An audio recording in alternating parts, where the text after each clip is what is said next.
Goran, how are you doing, my friend? Hello, Stoyan. Doing great, doing great. Lovely morning. Indeed. I had a training exercise with a personal trainer. She's very smiling and she looks nice, but she's not really nice. So That's her up job. until 20 minutes ago, been sweating crazy, but it's great. It's great. Had my coffee now. I'm ready to talk to you. Episode 192 of Productivity Mastery. It's been it's been a minute Mm. recording episodes, and I'm super grateful to everybody who's listening to Productivity Mastery. If you didn't happen to subscribe to the podcast, make sure to subscribe on Spotify, Apple Podcasts, YouTube, or any other major platform. It helps us to be bringing amazing people like Goran to the podcast who share insights and knowledge. So make sure to hit that subscribe button. But that being said, let me introduce you to the guests we're having today. Very excited about this conversation because every time I have a conversation with Goran, I have a list with 17, 23 ideas that I'm immediately excited to implement. He he has a knowledge in many different areas, I would say, but one thing that he's extremely good at, also communicating it really well, is B2B sales, creating meaningful relationships, closing deals, generating value. And this is what we're going to be talking about today. Before we get there, I just want you, Goran, if you can give us this short, like 2 minute introduction about who you are, what do you do, so the audience can kind of get a context about where you come from. Sure, Stoyan. Thank you for the invite, first of all. It's a pleasure to be here. Where do we start? Let's start with kindergarten. No, I mean, after high school, I left my home country, Bulgaria, because I was passionate about travel and I wanted to work with people. So hospitality seemed like a great choice. I moved to Switzerland. I spent 2 years there. First studying, but also I did some internships there. I worked for one of the best ice cream companies in Switzerland, Movenpick. That's where I almost got diabetes. And then I moved on into the world of luxury there as well, working for a luxury hotel group, Mandarin Oriental. And then my What journey did you with do? hospitality. Yeah. What did you do in the hotel? I worked mostly, well, these were internships. So first steps in the career, so entry-level jobs. Mm. In my job with Movenpick, I was a server in one of the busiest restaurants in Geneva. And then in the second job, I was assistant manager of the department that deals with the kitchen hygiene, the plates, the knives, and the glasses. And this is when I broke 300 glasses in one run. I'll never forget that. It was a lot of fun. So this was maybe my first time when I was doing a little bit of leadership in that hotel, and I was only 19 at that time. I had to be assistant manager of a team of 20 people, all big guys who dealt with the kitchen and cleaned the kitchen. So it was fun. And after that, I moved to the US. I got a job with Hyatt in Atlanta. There was some management training in food and beverage departments, or rotation, different parts of the department. And after a year and a half in Atlanta, I moved to Paris. I lived in France for another year and a half too.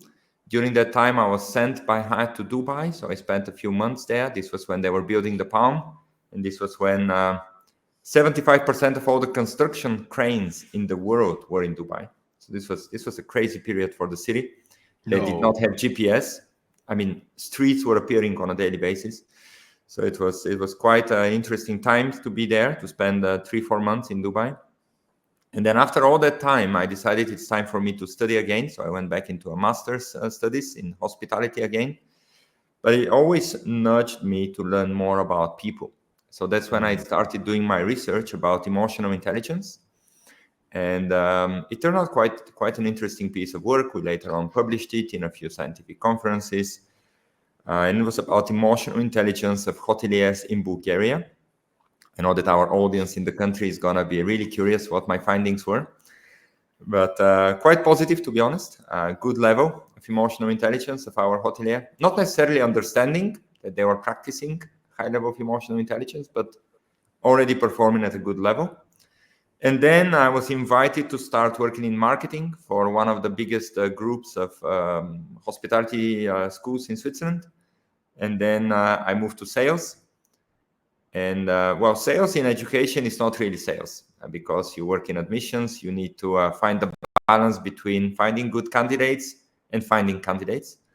And I've been doing this for the last 15 years, currently as a regional director for Sommet Education, Central Europe and Nordics. I cover 20 plus countries. And in my job, I deal with a lot of relationship building, B2B, B2C, B2G. I deal with governments as well, governmental agencies, associations, and so on. And yeah, it has been a great journey, and I'm passionate about sales, about delivering value. That's maybe what came out of the emotional intelligence research, that at the end Very of the day. interesting. Very interesting that you spent some years in hospitality. I would say that's probably the first industry that I got a chance to be a part of that gave me this fundamental of how to make relationships, how to make connections, how to get people to trust you. I haven't shared with you, but I worked in hospitality as well. I was a bellman initially on the Black Sea, Golden Sands, and then I did a couple of summers as a work and travel in Massachusetts, in Cape Cod, and I got a job as a bellman, and I was part of guest services. So it was not only being you were a representative, right? Like, so we had little booklets, and you had all these kind of rules of when the client comes, not a client, like when a guest comes, like 5 meters from Yeah, you have to 5 feet greet them. from You have you have to greet to them. What you gotta say, how you, and you kind of learn these manners, and then you get the feedback, and you. I mean, this thing kind of stays with you. I wonder if that experience, what impact it has on you when it comes to building relationships and doing sales. Big time, big time. I mean, even today when I counsel students about studying hospitality, I tell them one thing is doing university, but then working in hospitality is a university by itself. You learn how to accelerate interpersonal relationships at a speed that is nowhere else found in any other industry. So this is what I really took from hospitality: the ability to first of all not be afraid to approach people, to speak to them, to get to know them. Thinking about how we met, I mean, this was not being afraid to speak to people and to socialize. I think that's very important. And then you find through trial and error what works and what doesn't work when you need to build trust and really a connection with the other person. And this is what hospitality definitely taught me. Amazing, man. Every job is actually a great possibility to learn, and to you can get something out of it.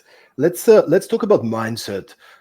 When one mentions the word sales, often the initial reaction for majority of people is I mean, it has this negative connotation, right?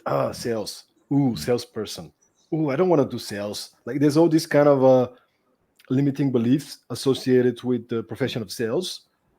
And by the way, everybody who's an entrepreneur, often many managers, it's part of your job description to be able to make meaningful connections and to generate sales. But what is your mindset when it comes to sales? What is the right type of mindset we should acquire?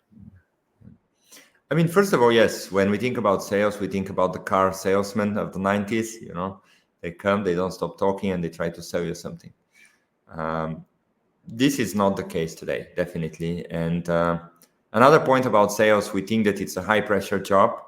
Well, it is a high pressure job. I mean, you do have goals that you need to achieve that are always at the back, and that you need to be somebody who feels comfortable in that environment. But it's not necessarily a negative environment. It's quite stimulating when you have, especially when you hit your goal, whatever KPIs you have. It gives you kind of pleasure that you have the skill set and you build something and it's working, just like in many other jobs. So the mindset is, first of all, I think, trying to understand the client deeply. What I mean by that is trying to understand what their internal desire to buy your product are. I mean, if you think about, let's say, Volvo in the 90s, yeah? If you're a salesman at Volvo in the 90s, somebody comes through your door, you know they want to buy your car because it's safe. And that's the mindset that you're coming out of. You know your product. As an entrepreneur, you know your product inside out. And you know what's the best about your product. But you see, the customer, they don't think the same way. They might buy the Volvo because the trunk capacity is bigger than the other car they were looking at. And I'll give you a concrete example. I had a student once, years ago, and she was hesitating between the university that I represented, that was located in a town, in a very nice town close to Lake Geneva. And the other university she was considering was up in the Swiss Alps. Okay, beautiful school as well. Both universities had amazing programs, great alumni network, great career outcomes for their graduates. And I was doing the comparison for her. I did I think a pretty good job explaining what I believed about my product. She chose us, and as any good salesman will tell you, you ask why. After you win the sale, you go back and you say, why did I win? What was it?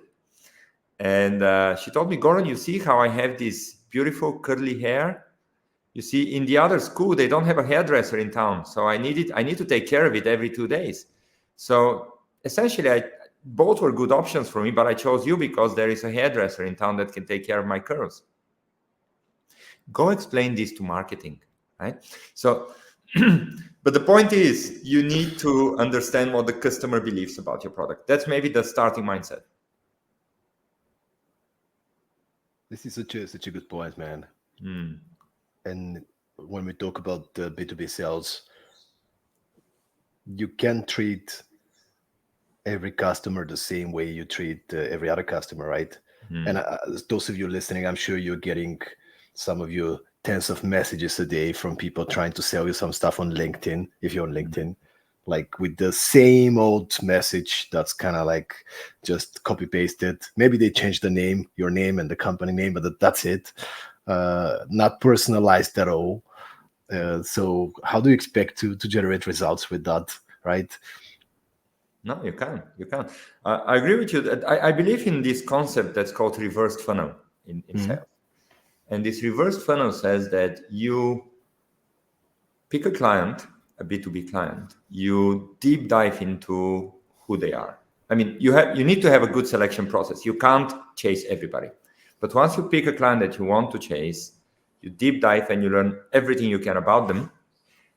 And then you approach them with relentless energy, personalization, and understanding.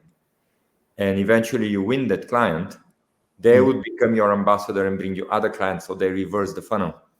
And I believe in B2B sales, it's a good enough approach that can grow your success.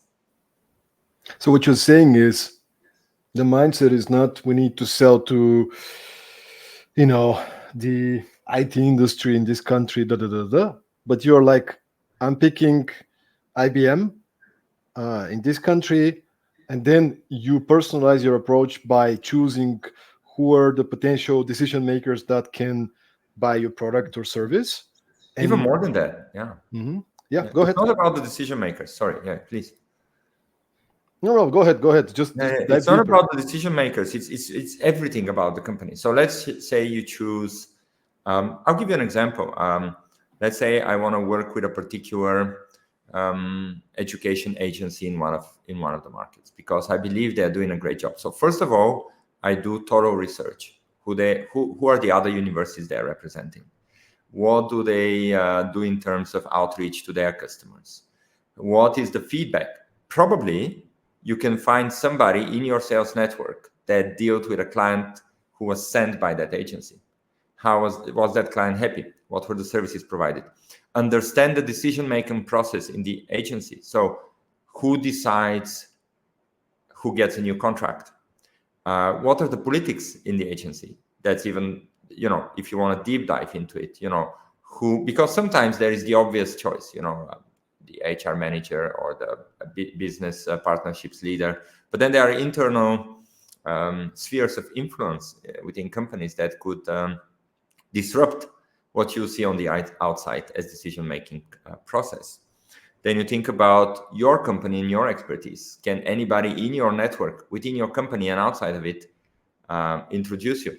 That's maybe a very first starting point that I firmly believe in, that you need to be introduced by an insider to the target customer. And then who are the reference groups that they would refer to when they consider a new partner? But for me, the first point is who can introduce you.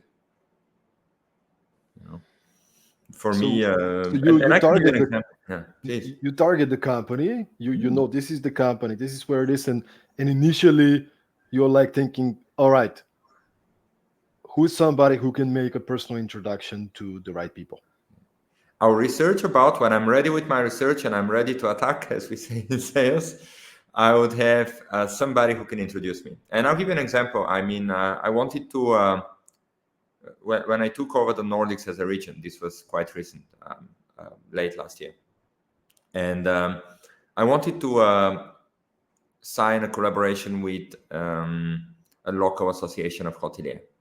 And I researched the different associations, and I found out that the association in Iceland is a good target because they not only operate all the hotelier, but they operate the full industry. So they work with the hotelier, they work with the tour operators, they work with the experience providers. So they had a very good thing going on as an association. They were doing an amazing job. And then I found out that the president of the association in Croatia, with whom I have a collaboration, knows the president of the association in Iceland. So I asked for an introduction, and that already sets the stage. You know, when somebody introduces you, they can speak about who you are. And my experience from hospitality, to build trust, you know, you ask two things about a person: who they are as a person, what are their values, do they match what you believe about the world, and so on. Why do they want to get in touch with you? What's their intent? Do they just bluntly want to sell you something, or do they have a better agenda in mind? You know, delivering value to your further customers, to your B2C customers. And then you ask about what is the history of success of that person? Do they know what they're doing? So in a way, it's a combination between who you are, why do you want to do what you do, and can you actually deliver? And when I ask somebody to introduce me, I ask them to speak about those things. You know, can you please make an introduction and say about the great collaboration that we are having, what we have managed to do in Croatia in terms of impact for the local hotelier industry, and then you make the introduction. So you basically, just to make it very specific, let's say it's an email introduction. You will say, Michael, I really want to get in touch with these guys. Could you make an introduction? Here's some, you know, a couple of sentences you can use. Like, do you give them some kind of a, you know, something so it's easy for the other side not to think and not to make it, you know, like a big thing? But or how do you? Because I get the point, right? It's like you want to build this trust and credibility from the get-go, and you want to help the person who introduces you to do that for you. I mean, giving them the exact words can be a little bit too much, but I would give the bullet points of what I believe should be in the introduction. So, like, can you introduce me, mentioning this particular project that we did successfully together, and also mention that I want to do something similar, that I want to offer a few high-value scholarships to the local hoteliers so that we can raise the level in the country. You know, share my intent, the way that I see it, and I clarify that when I ask for the introduction. But I will not necessarily write what I expect them to say, because depending who you're dealing with. But I'm dealing with somebody who has I have the confidence that they know what they need to say, right? So depending who is introducing you, you need to maybe adapt. Maybe you can do what you're suggesting if the person introducing you doesn't know you very well, or if you're worried what they're going to say and how they're going to say it. But otherwise, just bullet points on the key elements of credibility that you want to share. Can you maybe just let's kind of develop on that one. What are some of those key elements of credibility so we can kind of point them out, and I'm sure the audience might get inspired to emphasize? Maybe they're forgetting some of them, right? So here I can refer to a book. I'm a certified trainer for Franklin Covey, and there is a very nice book by Stephen M.R. Covey called Working at the Speed of Trust. And if you read that book, you see a very nice model on building trust. That trust comes out of the character and competence of a person, right? And character is about who you are, your values, and your intent. Why do you want to do that? And competence comes out of your skills, capabilities, and also your performance. So these are maybe they're called the 4 cores of credibility in the book. So I would invite everybody to deep dive into that topic, because these are the things you want to say when you maybe make an introduction to accelerate getting the trust from the other party. This is somebody that I've known for 5 years. We've done a great job together. He wants to get in touch with you because he wants to develop a great partnerships with delivering value to your members, to the association members. And this is somebody that has been able to help a few of our local hoteliers here in Croatia develop great employee programs. So you focus on the results that you have delivered together. You focus on the intention. Intention is something very interesting. We don't declare it enough. I think in our sales job, we assume the other person understands that we think the best for them, and when we get into the relationship. It's like the curse of knowledge, right? In your head, everything makes sense. Yeah. But you believe that, yeah, and because you have good intentions, but that does not necessarily mean the other people understand that you have good intentions. So mentioning them, declaring them openly helps. I'm now curious. You know that what is the core thing of what we do and what I do in my team? We are involved with corporate training on the people's side of things. Our mission is to empower workplace culture of productivity, delivering business results, and care. A place where people feel they belong, they are fulfilled, they are motivated, they enjoy going to work, right? I wonder, I just want to give you a hypothetical. Let's say we say, hey, we want to work with Nike in Berlin, right? And let's assume we worked with a similar company in in Denmark, let's say, maybe in the same sector. And these guys were happy, right? Now I want to ask them to make an introduction to, I don't know, to the HR learning and development person in Nike in Berlin, because we believe we can really provide some great programs for them.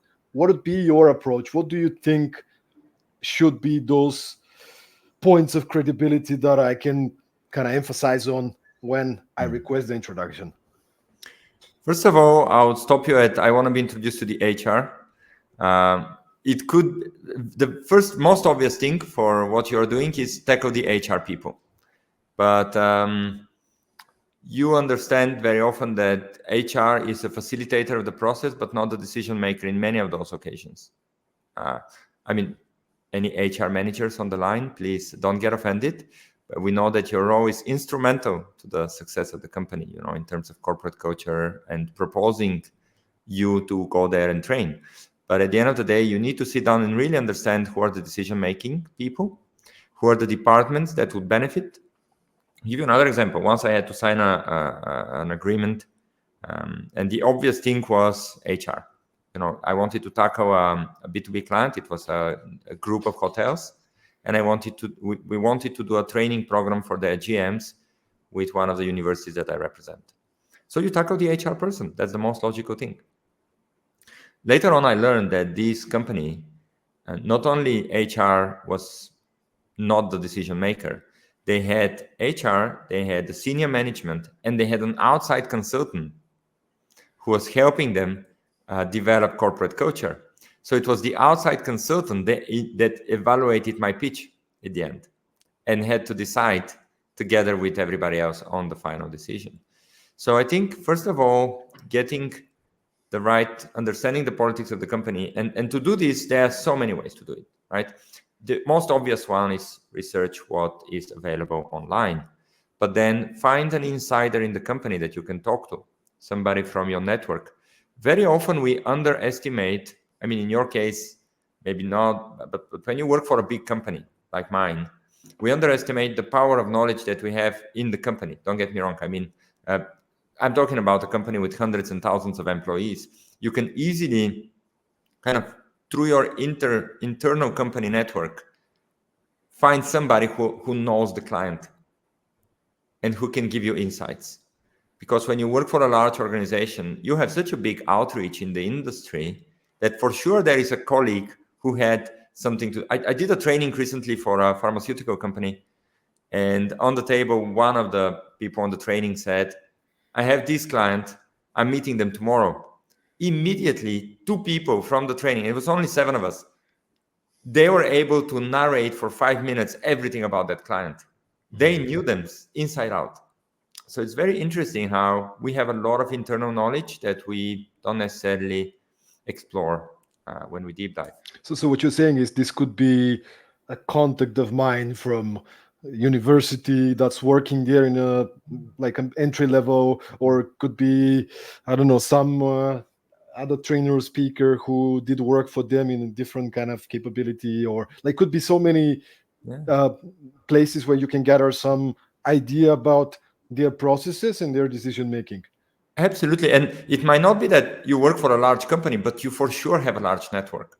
I mean, you still have a huge network. So deep dive into that network. I'll give you another example. We work with a lot of high school counselors. And high school counselors, these are people who move from high school to high school. They're a bit like ambassadors. They are on a 2, 3, 4 year contract and they move around the world.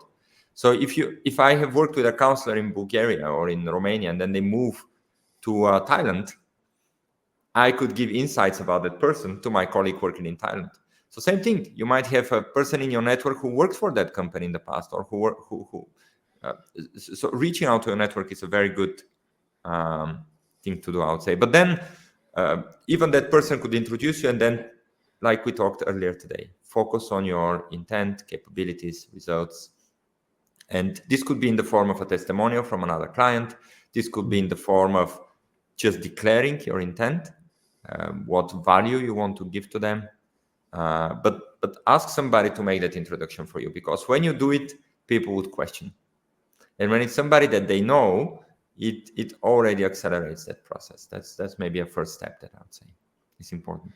So this is what you do, right? Like the most effective way to get in touch, face to face meeting, to the person that potentially could collaborate with you is through a warm introduction, right? Let's say Through you a warm exposed. introduction. Yeah. Let's say you expose all your options, right? You tried Mm. with one person, you didn't get any, like it didn't fall through. Then you try another person, whatever. You're like, okay, do you do cold calling yourself as well? Yeah. Yeah. Yeah, I do. But here is the question. Another thing that I missed to tell you is when you want to tackle a new client, list all the opportunities with that client. Sit down and think deeply. What can you deliver to them beyond the obvious? Because that could give you different angles to approach them.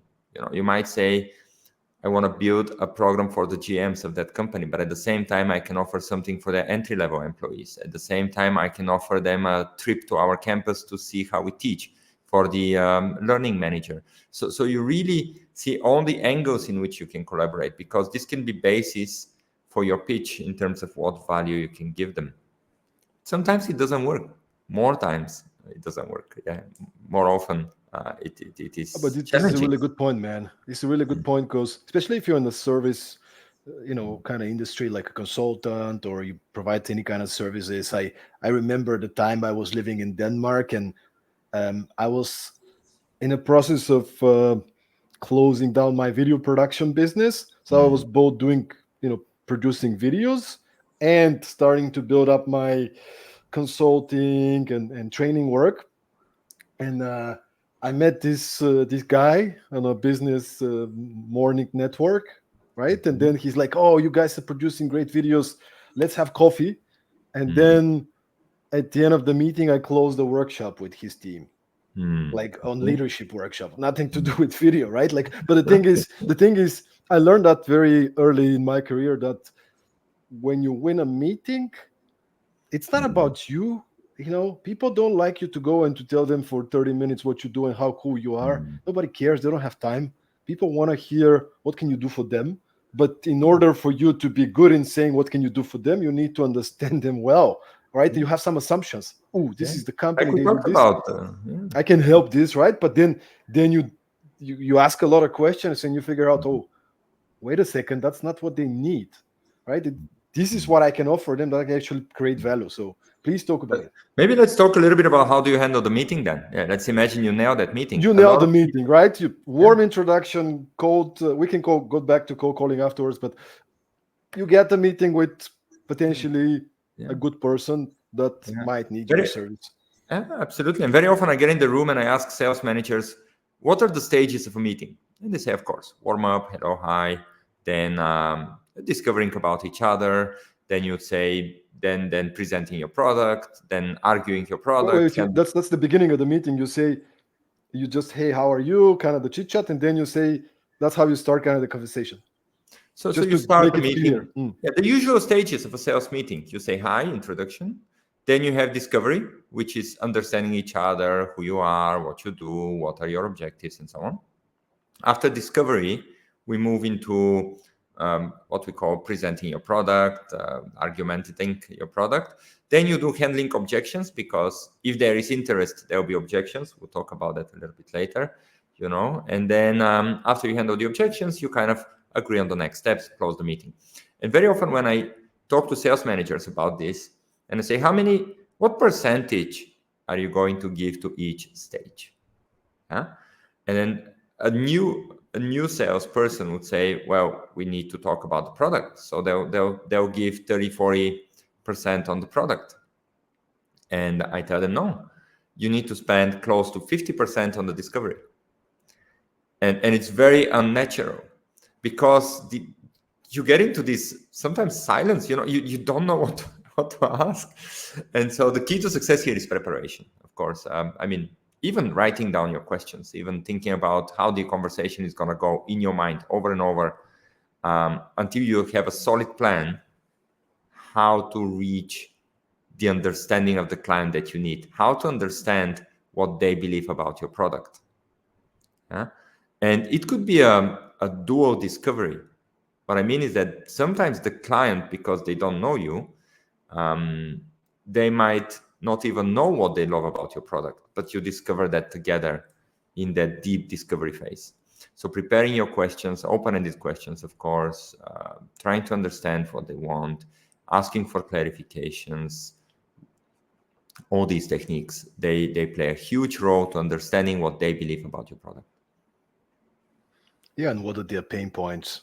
What are the challenges, the problems that you might have the potential to solve? And I think that's actually for me releasing the tension, which I used to have early in my career with sales, which was about, oh, I have to sell, I want something from them, like kind of this kind of feeling. And then at some point you realize, no, no, no, no, no, I'm not selling. I'm there, and my only purpose is to gather enough information so I can offer a solution that they pay less for than the value that they get from me. So actually, I'm actually doing a favor. If I do my job well, my intention is to serve them. My intention is to deliver value, generate value. So if I come in with this intention, and by the way, this is a mindset, right? You put on a hat at the beginning of a meeting and during the whole process of a project or product, whatever you're selling. It's like, how can I serve more people? How can we Let me help ask more you a fun people? question, Stoyan. What is more important, for you to like your client first, or for them to like you first?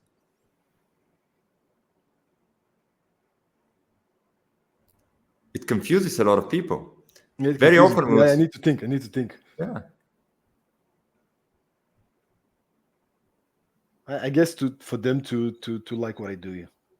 Yeah. Because So you because think it's because for them often to like you because first, but there is a funny thing. We but I just want to explain, because I think I don't like, people are different, and I've had the experience in the past where you stereotype somebody and you might have a wrong impression of somebody. So I'm a lot more patient into giving the person the sort of like the time to get to know them, to see who they are, and my initial signals, I mean, there's some people that I turn to be, you know, clients for years afterwards, which I didn't have the initial hunch that this like this person is somebody place and I want to work with.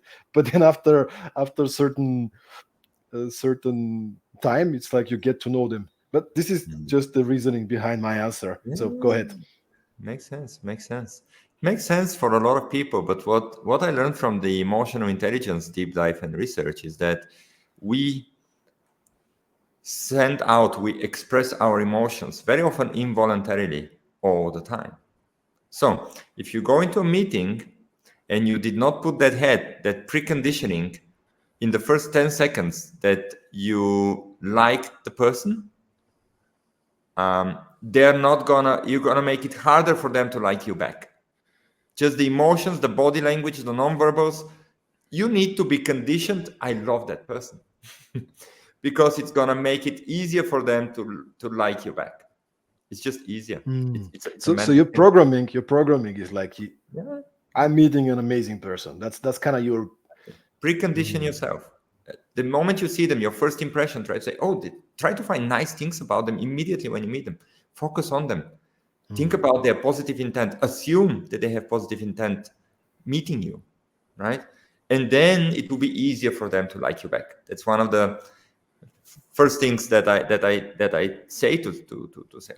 By the way, the founder of Reebok was a guest on the podcast a couple of years ago. Great guy, Joe Foster. You know, shouting out to Joe Foster.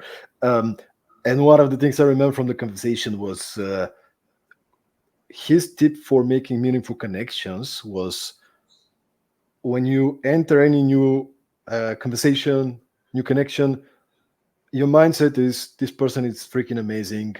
I give them 100% trust. I Yeah, trust them from this is my default. Now, mm, not everybody is going to live up to this expectation, true. but having this mindset and like your body speaks, right? Your body, your language, your so that's a great point, man. I mean, That's a I do great point. believe in something that's called smart trust. I mean, I'm not gonna trust my child to, for example, ride a motorbike at the age of 14, right? Because when I give trust, I evaluate somebody's capabilities, Mm. their intent, the risk and the opportunity in the situation. You know, how much am I risking if things go south? How much can I gain if things work? And then you give trust in a smart way, and then you build more, or you give less depending on how things go. But you need to start with the idea that you are giving trust when you're entering the relationship. And then you do this discovery phase. You like them, they like you back. You're talking now. You have this great conversation. You are exploring together. You learn what the value is. Then you argue your benefits, of course. And then the objections is the funniest second kind of point where things a lot of salespeople kind of stumble upon, I believe, because when you get an objection, something that they say, hey, but you know, I heard there is no hairdresser in that mountain town. That's an objection, right? And when we hear something negative about our product or something that they believe that is not perfect and we know it's perfect, we get very defensive. When I do my trainings on that slide, I have Mohammed Ali just knocking down an opponent on the floor. We want to defend, we want to fight. And my motto is an objection is expression of interest. If somebody is objecting, that means they want to talk. If they say thank you, meeting is gone. They don't want to talk about it. But if they object, they ask you questions, they want to have this discussion, that means they're interested. And how you handle the objection would determine whether or not you go further, right? But then there are different types of objections. Some of them are tactical, especially in high stakes negotiations. They might object just to be able to high stakes. Go try to buy a second-hand car somewhere, and then you're gonna, yeah, but you have this dent here, the paint is a little scratched here. You make sure you say those things because later you're gonna negotiate the price, right? So it's a little bit like that. You're gonna say, but I'm worried about this, I'm worried about that. Mm. And sometimes it's tactical. And sometimes it's groundless, sometimes it's pure beliefs that are not true. But so in those cases, just face the objection and move forward. Give them the facts. When it is something that is true, for example, hey Stan, you're a great guy. I firmly believe in your teaching and facilitation capabilities, but you don't have the history of a large international training company that's been doing this for the last 60 years. So that you have your experience, you are amazing at what you do, but yeah, you're not a company with 60 years of experience. So that's a fact. And now you need to understand how important is this to your client. This is why discovery is so important. If you have done your discovery right, you will know if this objection is important to them or they're just doing it as a tactical thing. If it is important to them, deep dive, understand it, fight it until you win it. But if it's not important to them, if you think it's something minor, you can say, what's the most important thing for you and your teams? What they're going to learn out of this? Or the fact that they have a certificate from a company that's 50 years in the business? And if you know it's more important what they're going to learn, then you handle that objection. But if you know they also care about the certificate, you need to spend time and convince them that your certificate and the knowledge is going to give them more value than having a certificate from Or you can be creative and you can say, you know what, I'm working with a partner who has this experience. How about we team up and then you get the learning and then you get the certification. I can send you a proposal. But accepting the objection, deep diving will help you really win the client at that point. At that point. And something else that I do is I do this matrix where I say, this is the client, this is whom I'm meeting. What is the single decision that they need to take? Because sometimes the first meeting might be just validating the budget restrictions. And then spending hours talking about the value of your trainings when it's just about validating that they can meet your budget, their budget, is pointless. So see what they need out of that meeting, understand it, plan it, handle it, and then ask for the next meeting. With respect to that, have you read the book called The Power of Moments? No. By Heath Brothers. I highly recommend it. So these are two guys, academics. They wrote a bunch of great books, by the way. And this is one of their books. And in the book, they talk about the 4 moments that are most important in any experience. And I'm just thinking about the sales meeting, right? And these moments are the beginning, the opening, the first impression, right? The final, the last impression, the closing of this, right? The highest peak moment and the lowest peak moment. These are the 4 moments, right? And I'm just putting it into a context of this, a sales meeting. Let's say you have a 30, 45 minute meeting with a B2B potential client, like a lead, right? It's what I'm curious is, do you have any advice or anything you do at the beginning of a meeting to set the tone, to set the expectations? Anything you do at the end of the meeting? And of course, we can also talk about whether you can design these peak moments as well. Yeah. I mean, at the beginning, we said it. You need to like them first. You need to explore a little bit what they do. But with B2B sales are extremely irrational, which is a problem for salespeople. Explain. When you do B2C, people can act irrationally because of whatever involvement you have with each other. Companies are usually rational. They have a budget they need to meet. They have processes that they need to attend to. They cannot just make an emotional decision on the spot, right? So understanding that process probably at the beginning is good, so that you know what part of the process you need to handle in that meeting, and then asking who do I need to meet for the next part of the process and make a roadmap is also kind of maybe important at the beginning. So you don't end up, hour talking about the wrong thing, let's say. And so maybe reaffirming your research at the beginning is good. Who is doing what is the decision-making process? How do we tackle this? Understanding again the needs of the company. And keep in mind, sometimes in that first meeting, what the person thinks the needs are, the decision maker might have totally different beliefs about what the needs are, right? So understanding the process in a B2B relationship is important because the decisions are much more rational and procedural. Then, of course, in the closing, I would say this is game on because you commit to something in that closing. I'm going to send you the brochure. I'm going to do this and this by a certain amount of time. And here, what many of us do, it's like, oh, that meeting went great. And then I have another 50 cold calls to do. And then I got caught up in the moment. And okay, I'm not going to send it by today, by tonight. I told them by tonight, but I'll send it by tomorrow morning. And then it becomes tomorrow evening, let's say. And for you, it's 24-hour delay. But for them, it's that person did not keep their promise. Right? So I would rather, first of all, when I choose a client, remember, we choose that client. So when we choose the client, we need to agree to dedicate the necessary time, resources, as we call it, all in, right? Time, resources, energy. When I choose that client, I really go all in. I'll travel to that destination.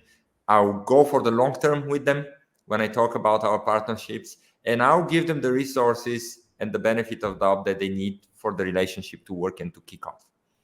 And I'll keep my promises. Maybe that's the one thing that I would say: keep your promises, and don't undermine to say, yeah, it's gonna be 24 hours later. Doesn't matter.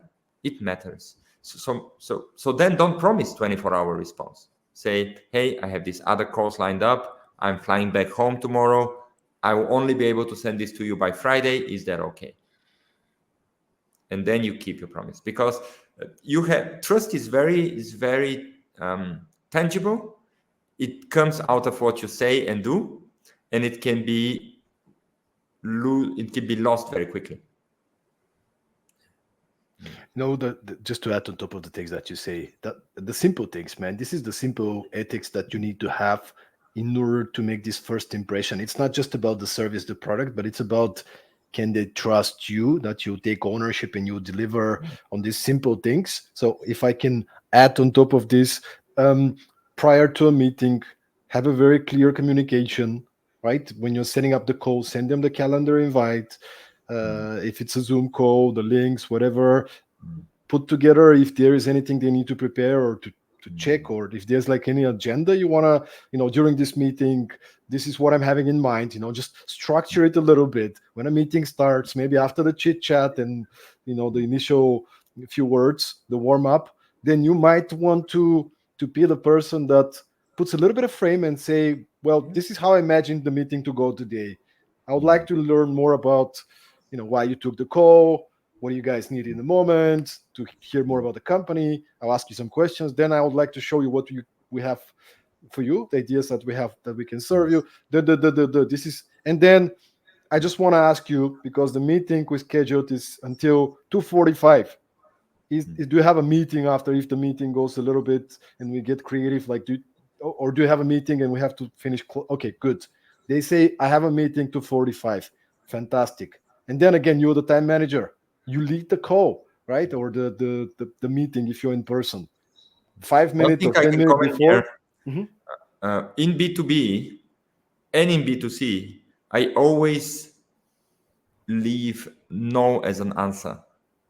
I mean, what it means is that always when you introduce, you say, we'll see if my product would be good for you or not. And this is also a good thing. If we can say that I'm not a good fit for you, you can keep looking and find what's good for you. And leaving no as an answer also shows your intention, that you're not here to sell at all costs. You're here to see if you can deliver value There's a together. good I match. just wanted to mention this in the discovery. It's very important to leave no as an answer, to leave that door open for them, to have the comfort to know that they can say no to you. And this is, and you're okay with it. I think that's valuable as well. Yeah, that's great, man. Just to finish up with the last 5-10 minutes again. Depending on how big is the meeting, right? But how much you need to, but have some kind of a little process at the end where you're like, I just want to say that we're running out of time right now, and just to make sure we're on the same page. So what are the next steps? You can give them the ball. You can say, what are we doing from here? Depending on where's the conversation, but like, I mean, usually what are the my commitments? approach What are the next steps? it's a little bit slightly towards the end of the meeting. If you want to close the deal, don't leave no as an answer anymore. At the beginning, it's fine. That's my belief, at least, Stoyan, because towards the end, if you have handled all the objections and if they are the decision maker, I would rather go for the theory of the 7 yeses, get the yes 5, 6, 7 times or whatever questions. Ask them for the commitment. Did we answer everything? Is there anything we need to still answer? Or are you ready to move forward? What is the next step in your mind? So when we are closing the meeting, then no does not become an option anymore. That they need to commit. And if they don't, then you go back into objections, handling the objections until we see why. Okay, at the end of the meeting, if they say no to you, that's fine. But if you're moving forward, you need to get the yes. So at the beginning, I would leave no as an answer because we're building trust and we're understanding each other. But towards the end of the meeting, you need to know from them, did we handle all your objections? Do you love my product? Can we move forward now? Yeah, for sure, man. Unless, of course, you need to personalize and send them a proposal that's more complex. But agree on the next steps. Then you agree on the next steps, like a specific commitment. So from here, let me take all this information and send you a specific proposal. And then again, we go to the for the next meeting. And I always make sure that they understand that time is a resource that's extremely limited for us and that I'm willing to give them. So if I need to come back and fly here for another meeting, that relationship is so important to me. I will come and meet the next team member that I need to meet. I did that with a partner in the Nordics, and we had a few online meetings. And then I said, okay, I believe in face-to-face relationship. I think before we sign our contract, we need to meet. I flew over there. It takes time and resources to meet in person, to sit down for a dinner, to talk, and then we committed and we signed. I told them I'm not going to sign before I meet you in person because I believe this is very important for our long-term relationship. Even though they were ready to sign, I said, let's sign in person. Let me come. We meet. And this also shows extra commitment. So yeah, outlining the next steps and showing them that you're willing to give the time and the energy to keep going because they're important to you. Excellent, man. Excellent. Since we have like less than 10 minutes, I would like to kind of like a sales call, right? Yeah. So you're managing the time now. I'm managing the time. Yeah. I just want to get into something that I think it's you mentioned it many times and that's important to you, but dealing with referrals, let's say you completed the project, not just sold the project, but the customer is happy. Do you immediately ask for kind of a testimonial recommendation? Like how do you kind of multiply the business from the success of the work that you just did? From this reversed funnel concept that we started with. Yeah. I mean, first of all, in our line of business, when you sign a B2B deal, you have multiple people impact. So you impacted not only one person. You did a training for 10, 12, 15 people. So you have the key stakeholder with whom you're dealing with, from whom you need a testimonial, right? But you also impacted other people. So the first thing that I do before the testimonial is ask for the feedback from the participants. Because when it's positive, the key stakeholder kind of gets the brownie. They get the badge. This person brought that person and we had a great time. And then they'll feel even more confident and comfortable to give you the recommendation. So the first thing I would say, let's give the example of this association, right? So we impacted some of their members by giving them access to our programs. Then I would say, let's go back to those people who benefited from the B2B to the B2C. Who are those customers who benefited? What is their feedback so that the B2B customer could validate your value? And, you make sure you delivered. That's my point. Make sure you delivered on your promises. And when you make sure you delivered, then the next logical step is, hey, can you give me a testimonial? Is there anybody in your network that you would recommend? And don't worry about my efforts. I would love to speak to them because I'll trust that, first of all, you know them. you know that they would benefit from my offer. Mm. And second of all, I would love to talk to them because you recommend them as well. So it's building on that mutual trust further to build business. But yeah, this one additional step of validating that what you delivered actually mattered to them, and then asking for the referral. Excellent. Ask for referrals, guys, and follow up. Definitely follow up. Many people kind of, send 1, 2, 3 emails, whatever, and they're like, oh, they're not interested. But in reality, that's not the case. Often Let's people are conclude just with that because busy. that's very important what you say. You say 1 to 3 emails and you say they're not interested. B2B requires relentlessness. The point is, these people are busy individuals. I start with an email, I follow up with a phone call. If nothing works, I send them a LinkedIn message. I'll trouble them on WhatsApp as a last matter of last resort, right? But I'll go through all channels.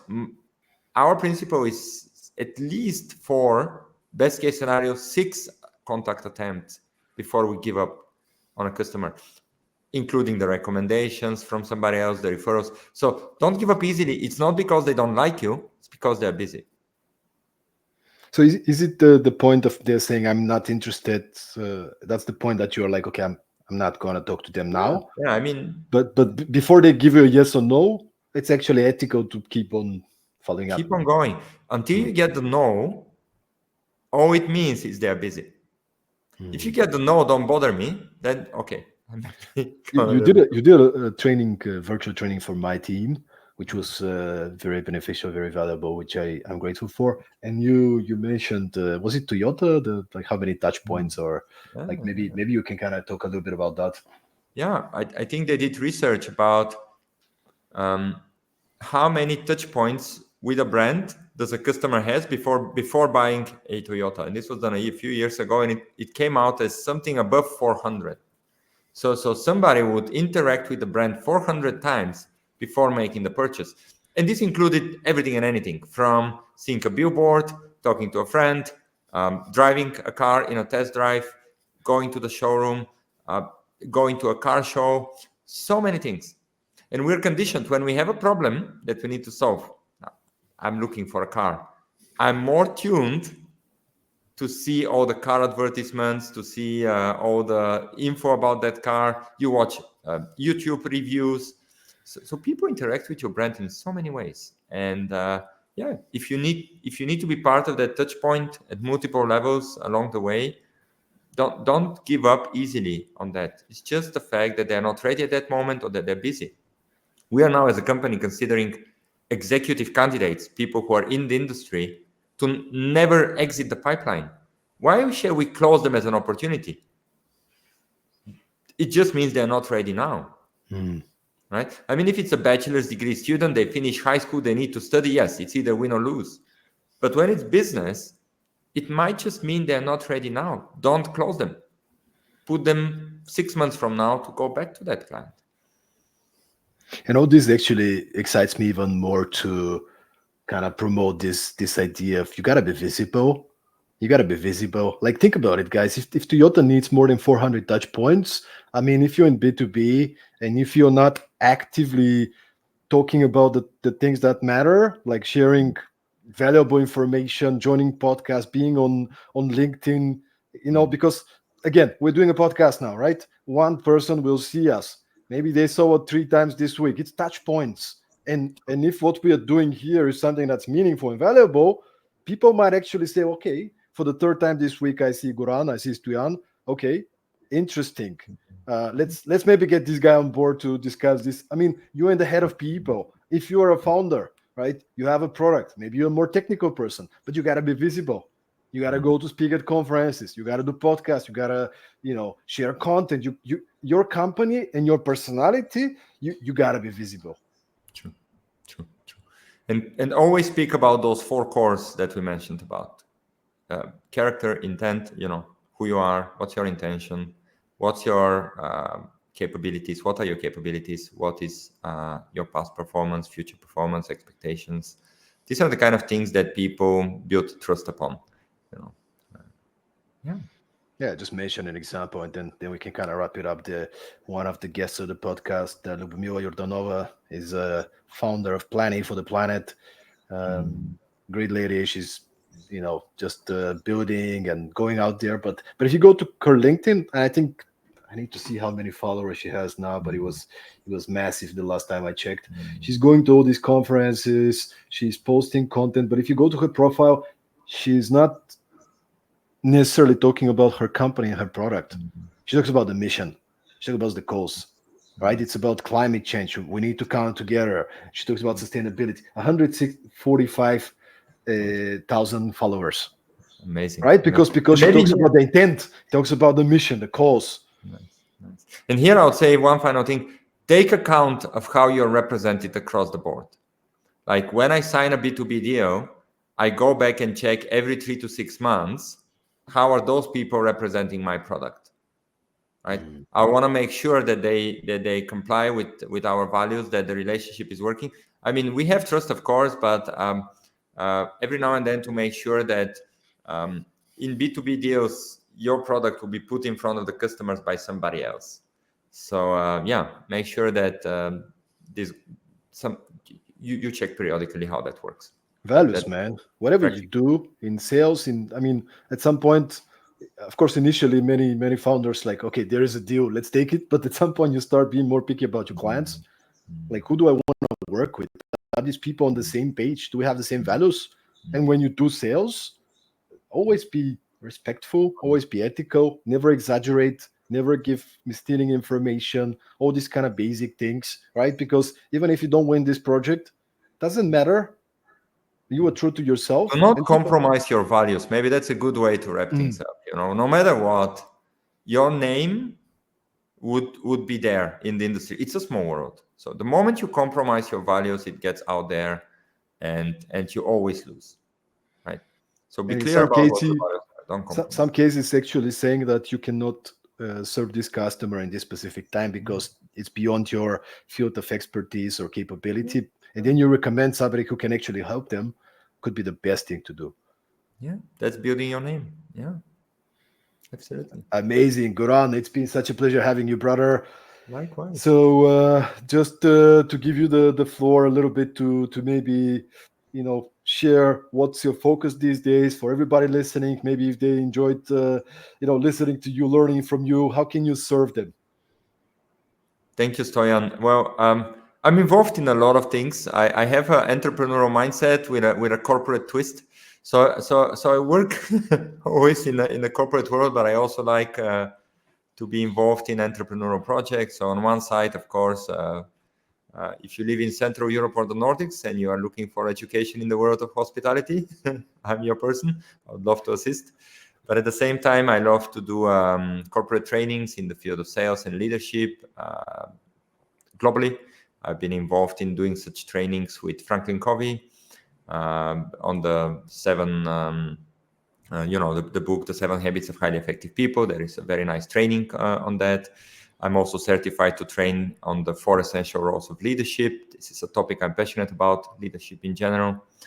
And then through my sales expertise, I have a personal sales program that I do for businesses where I help them deliver a good sales pitch and then train their sales team to do what we spoke about today. So I'm happy to connect with people out there who are looking for this. And thank you, Stoyan, once again for the invite.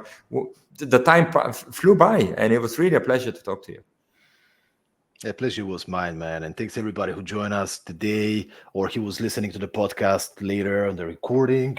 Again, you can see, okay, it's here. It's mirrored some reason. You can see the name of the guy here, Goran Yordanov. Yeah. Find me He's on LinkedIn. active on LinkedIn, so go check him out, say hello, and maybe even, why not send a message and say what was one thing that stuck with you from today. Maybe there was one idea that really resonated with you, reminded you to do something. So we love that, guys. You gotta know that we love when somebody shares and says, "Hey, this little thing was such a nugget. Thank you so much for sharing." Just it's just good karma. So thanks everybody for being with us. We hope it was practical and insightful, and you got something out of it.